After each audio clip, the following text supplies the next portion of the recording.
Not only, but also is one of those advanced grammar structures that shows real control of the language. And when you use it correctly, it can make your English sound smooth, natural, and impressive. In today's lesson, not only will you learn exactly how to use it, but you will also learn how to avoid the mistakes that everyone else makes. So you can improve not just your grammar, but your writing style too. This structure is especially useful if you're preparing for a C1 or C2 exam, like the Cambridge CHI or CPE, where accuracy, range, and style really matter. Let's get started. The first thing to point out is that this structure is often inverted for extra emphasis. First, you'll learn the basic version, then you'll learn how to use inversion, and this often appears in Cambridge CHI and CPE in the use of English part of the exam. So it's really important that you learn it if you're preparing for either of those exams. What does not only but also mean? It is a correlative conjunction, which means that it links two ideas that are grammatically equal or parallel. For example, a noun and a noun, present simple plus present simple, a gerund and a gerund. It emphasizes that both are important, surprising, or interesting. Now, this idea of parallelism is really, really important, so we're going to look at it more closely now. She is smart and hardworking. So this is just a basic sentence. She is not only smart, but also hardworking. So using not only, but also adds extra emphasis. So I don't just want to tell you that she's smart and hardworking, but I want to really emphasize both of those things. Another example, he enjoys pizza and pasta. He enjoys not only pizza, but also pasta. So I'm adding emphasis. And a really important thing to notice here, so we've got two adjectives, not only smart, but also hardworking. So this is our parallel structure. And this really makes your writing flow nicely. And here, again, another parallel structure, pizza and pasta, two nouns. So let's take a closer look at parallelism. The course was not only interesting, but also affordable. The course was not only interesting, but I could also afford it. Which of these two sentences do you think is better? Which one flows better than the other one? That's right, the first one. Why? Because we've got a parallel structure. We've got two adjectives. Whereas in the second sentence, we've got an adjective followed by a clause, and it just doesn't have such a nice flow to it. Let's have another example. The new policy affects not only employees, but also managers.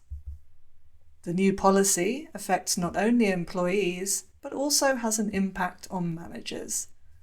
Which sentence is better? What do you think? That's right, it is the first one again. Why? Because of the parallel structure. We've got two nouns, employees and managers, while in the second, we've got a noun and a verb phrase. So it just doesn't flow as nicely. Okay, moving on. Now let's talk about inversion. So this is really, really important if you're preparing for an exam. And if you're not preparing for an exam, well, it will still help you sound more natural and fluent in English, because native speakers do invert when we want to emphasize something. He's funny and kind. So this is our basic sentence. Let's apply not only, but also. He's not only funny, but also kind. Now, we start with the subject and then the auxiliary verb, he is.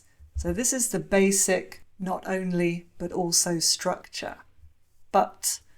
To invert it, we flip the subject and the auxiliary verb.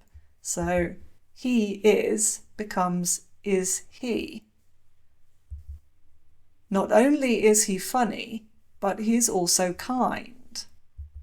So here we have not only, the auxiliary verb, and then the subject. So when we use inversion with not only but also, not only goes at the beginning of the sentence. Not only is he funny, but he's also kind. So our inverted version is more emphatic, and you may notice that there's a comma here. Why is this? Well, it's to do with the type of structure that's being connected. So this relates back to parallelism. If we look at our first sentence, we've got funny and kind, two adjectives. We don't need to use a comma when we're connecting two adjectives. But in the second, we've got two clauses. Is he funny? He is kind. So when we're connecting two independent clauses, then we use a comma. Another thing to focus your attention on is the word order. So in the second part of the sentence, we say, but he is also kind, not, but also he is kind. So the subject and auxiliary verb go between but and also. It's also worth noting that in spoken English, it's very common to contract in the second half of the sentence. So not only is he funny, but he's also kind. So that's very natural in speaking, although you wouldn't do it in formal writing because we tend to avoid contractions in formal writing. Let's have a look at another example. She studies English and German. She studies not only English, but also German. If we take a closer look at the structure, in this case, we've got a subject and a simple tense. In this case, it's the present simple. She studies. So what happens here? How do we invert when there's no auxiliary verb? Well, in the simple tenses, we use the auxiliary verb do, just like when you form a question.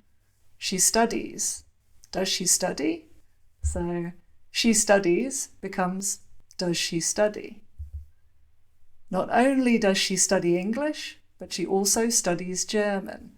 So here we start with not only, we use the auxiliary verb do and then the subject. Not only does she study, but she also studies German. And we've got our comma there because we're connecting two clauses. Now in this case, both the clauses use the same subject and the same verb. Does she study? She studies. So we can make it more concise. We don't need to repeat the subject and the verb because it's obvious. So we can say, not only does she study English, but also German. And in this case, we don't need the comma because we're not connecting two complete clauses. This was an example with the present simple tense. What happens when we use the past simple? She studied English and German. She studied not only English, but also German. So here we've got the subject and the simple tense again, but the past simple. So we still use the auxiliary verb do, but we use the past form. So she studied becomes did she study? Just like when you ask a question. She studied. Did she study? Not only did she study English, but also German. So here, not only, the auxiliary verb do in the past, which is did, and then the subject. Not only did she study English, but also German. Let's see one in a perfect tense. She has studied English and German. She has studied not only English, but also German. Now here, we do have an auxiliary verb, the auxiliary verb have. So to invert it, we switch the position of the subject and the auxiliary verb. She has, becomes has she, just like when you ask a question. Has she studied? Not only has she studied English, but also German. Not only, auxiliary verb, has, and then the subject, she. So as you can see, there's a formula here for inversion, and once you know how to do it, it's not super complicated. Let's take a look at some more examples. She plays the piano and writes her own songs. She not only plays the piano, but also writes her own songs. The subject, she, and here we've got the simple tense, the present simple, she plays. So we need to use the auxiliary verb do. She plays becomes does she play. Not only does she play the piano, but she also writes her own songs. We've got not only, the auxiliary verb do, and the subject. Not only does she play. Now, in this case, we've got the comma because we're connecting two complete clauses. And this time we can't shorten it. We can't say, not only does she play the piano, but also her own songs. It doesn't make sense because we've got a different verb. So we've got play and write. So we need to keep the complete clause. Let's see another example in the past tense. They arrived late and they forgot their tickets. They not only arrived late, but also forgot their tickets. So the subject, they, the simple tense, past simple, they arrived. So we need to use the auxiliary verb do in the past form, just like when you ask a question. They arrived becomes did they arrive? Not only did they arrive late, but they also forgot their tickets. Bad times. So, not only, then the auxiliary verb do in the past form, did, and then the subject, they. And we've got our comma because we need to keep the two complete clauses because we've got different verbs, arrive and forgot. In our next example, we're going to connect two nouns. The company employs graduates and experienced professionals. The company employs not only graduates, but also experienced professionals. So here we've got the subject, the company. We're in the present simple tense here, employs. So the company employs becomes does the company employ? Just like when you ask a question. Not only does the company employ graduates, but also experienced professionals. So we've got not only, the auxiliary verb do, and then the subject. Not only does the company. What do you think happens when we have a modal verb? The new logo will refresh the company image and increase sales. The new logo will not only refresh the company image, but also increase sales. We've got our subject, the new logo, and the modal verb will. Just like with the auxiliary verb, we invert, we switch the position.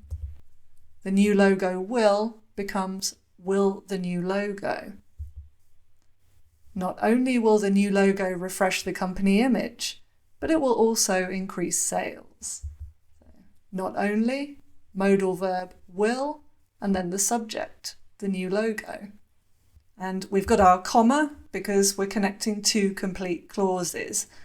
We can't condense it because the verb's different. So we've got refresh and increase. Now we're going to take a look at some common mistakes so you can see how to avoid them. He not only plays the piano, but also sings. This is perfect, and just to draw your attention to the structure, we've got the subject, he, and we're in the present simple tense, plays. Take a look at this incorrect inversion. Not only he plays the piano, but he also sings. What's wrong with this? Pause the video if you want and have a think about it, and then come back when you've got the answer. That's right, he plays. What do we need to use when we invert in the present simple tense? The auxiliary verb do. Not only does he play the piano, but he also sings. We have not only, the auxiliary verb do, and then the subject. Not only does he. Now let's see a different kind of mistake. She's not only a great cook, but also she can paint well. What's wrong with this? So again, pause the video, have a think about it, and then come back when you think you've got the answer. That's right. It's not parallel. We've got a noun phrase, a great cook, and then she can paint well, a clause. So it doesn't flow. How can we improve it? Try to think of a noun that works in the second part of the sentence. She's not only a great cook, but also a talented painter. So here we've got two noun phrases, so it's parallel, it works. For a little bit of extra practice, let's see if you can do the inversion. So we've got the subject she and the auxiliary verb be, she is. And if you remember, we need to switch the position. Pause the video, think about your answer, and then come back and check. Have you got it? Not only is she a great cook, but she's also a talented painter. We have not only, then the auxiliary verb and the subject, just like when you ask a question. Is she a great cook? Let's see another type of mistake. This jacket is not only warm, but also stylish. Perfect. We've got the subject, this jacket, and the auxiliary verb is. Take a look at this incorrect inversion. Not only this jacket is warm, but it's also stylish. What's wrong with this? Pause the video and think about it, and come back when you've got the answer. Well done. This jacket is. We haven't inverted. So how should it be written correctly? Like this. Not only is this jacket warm, but it's also stylish. So not only, auxiliary verb is, and then the subject, this jacket. Is this jacket warm? Just like a question. I've got one more for you to look at. She has not only written 2 books, but she's also won an award. So here, just to point out the structure, we've got she has written, so we're in the present perfect tense. Take a look at this incorrect inversion. Not only has she written 2 books, but also she's won an award. What's wrong with this? Pause it, think about it, and come back when you're ready for the answer. The first part of the sentence is correct. So she has written has been inverted. Has she written? The problem is the word order in the second part. So if you remember, we looked at this earlier in the lesson. We don't say, but also she has won an award. We say, but she has also won an award. So the subject and the auxiliary verb go between but and also. Well done if you got that. A final comment on common errors. Don't overuse this structure. If you use not only but also too much, it can sound unnatural. So use it for emphasis, but don't force it into every sentence. Now, for those of you who are preparing for an exam, I just want to show you how exactly this can get you extra marks in the writing. So this is the writing assessment criteria from the Cambridge Advanced English Exam Handbook. First, let's talk about communicative achievement. Parallelism improves clarity and emphasis, making your ideas more effective and persuasive, especially in essays and proposals. So this relates to fulfilling all communicative purposes. So if you're writing an essay, Are you using the kind of language and grammatical structures that you should be using in an essay? It also relates to holding the target reader's attention, because using parallel structures like this improves the flow. It makes it easier to read. It also gets you points in organisation. Good use of parallel structures contributes to logical flow, cohesion, balance between ideas, all of which help your score in this area. And last but not least, language. Using structures like this demonstrates your control over complex grammar and your ability to manipulate structures for effect. So you can see that this structure, not only but also, is a real powerhouse when it comes to improving your writing scores. I've kept the examples fairly simple for this video because I really wanted to make the structure clear, but I'm just going to show you some advanced examples so you can really see how it works in action. The new system has not only improved efficiency across departments, but also significantly reduced operational costs. So this looks like something straight out of a report. You're talking about the benefits of the new system, and you really want to emphasize these two benefits: improved efficiency, significantly reduced operational costs. Implementing this initiative would not only enhance staff morale, but also improve overall productivity. So this could be taken from a proposal. You're making a recommendation, and you really want to emphasize here: enhance staff morale, improve overall productivity. So why would you want to emphasize this? Well, it would make your proposal more persuasive. I've got two more for you. Not only does the new policy fail to reduce emissions, but it also places an unfair burden on small businesses. So again, this could be taken from a report or a proposal. Perhaps you're dealing with local government and you want to impress on them the importance of the fact that the new policy is not effective. Last one. Not only does online learning provide greater flexibility for students, but it also fosters the development of independent study skills. This could be taken from an essay on the benefits of online learning. Well done, guys. For more advanced grammar and academic writing tips, check out the playlists in the video description. Now you have a go. Complete the sentence in the pinned comment, or write your own original sentence. I'll be reading and giving feedback. If you learnt something today, then please give the video a thumbs up, and why not subscribe for more? And don't forget to ring the notification bell so you don't miss anything. See you in the next video.